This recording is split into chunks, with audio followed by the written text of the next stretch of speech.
Hi, my name is Joseph McCourt, and I'm out here experiencing one of the great events that's been a part of the United States Blind Golf Association and also the International Blind Golf. This is the 66th National Championship of the United States Blind Golf Association, and I just think that's a remarkable number, that these blind and vision impaired players have been playing this great game of golf for all those years. I've been privileged to be around golf for 40 years. I've coached more blind golfers probably than anyone else. We refer to it as the ultimate team sport because when you're out there with your blind golfer, you are just a team, the ultimate team. I'm excited that Columbus, Georgia gets to host an event of this sort of a magnitude, to see these world-class athletes come here.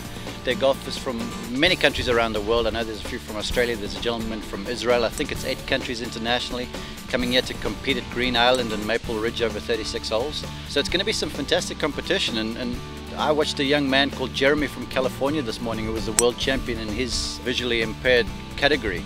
Just a wonderful golfer. So I urge people to come out and watch them play too, because they're as good as some of the folks you'll see on television. I golfed my whole life when I was fully sighted and didn't know there was such thing as blind golf. When I lost my sight, kind of gave up, thought, you know, life in general was over. But finding out about the USBGA and blind golf tournaments like the one today here in Columbus, Georgia, it's fantastic. It's given me hope, and I'm able to spend quality time with my dad, and it's great to do something competitive again. It's a great sport, and the awareness and the support that we've gotten here in Columbus has just been outstanding. This is probably one of the most positive experiences we had leading up to an event, and the excitement that's generated in the community. Usually we have to work a little bit harder to generate that. We didn't have to work very hard to do that here because Scott and Mary and all of the people here were already excited about the possibilities, and we appreciate everything that's being done for us and for the sport of blind golf, and it's a relationship that will last for a long time. Columbus Regional is honored to be a part of this inaugural tournament here in Columbus. I think that this is a perfect example of what we can do if we come together as a community. Healthcare systems, our local sites like Maple Ridge and Green Island, Country's Barbecue, and the good-hearted people that are there. It's just a win-win for everybody. The whole premise behind doing this golf tournament is to bring awareness to the visually impaired in our community. And what better way to start than with our young? These kids have never even touched a golf club before, much less probably even been on a golf course. And the whole idea behind this is to bring the international players into Columbus and then let them share their love of golf with the kids. And then who knows, maybe one day we'll have the next future blind golf champion that comes from Columbus, Georgia.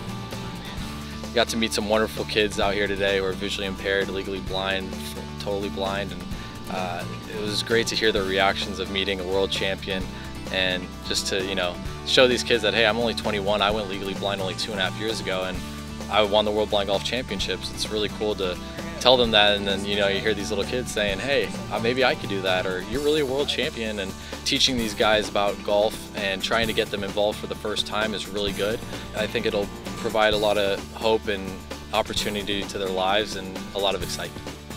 Blind children need an exercise that they can really learn some balance and some judgment of distances and things like that, and I think golf's an ideal sport for that. And I think blind people probably enjoy golf more than most people do because one, we don't have to worry about the hazards, we don't know where they are, and the other thing is the camaraderie when you travel around the world and get to meet great people like Scott and others. It's just fantastic. Those of us in both the International Blind Golf Association and the U.S. Blind Golf Association do clinics around the world. And we get with children ages maybe 7 to 17. And what we see is nothing but smiles. It is, to each and every one of them, an experience that tells them anything is possible through partnership. And so hopefully it's a lesson they carry for the rest of their lives. Blind golf is an inspiration on so many levels.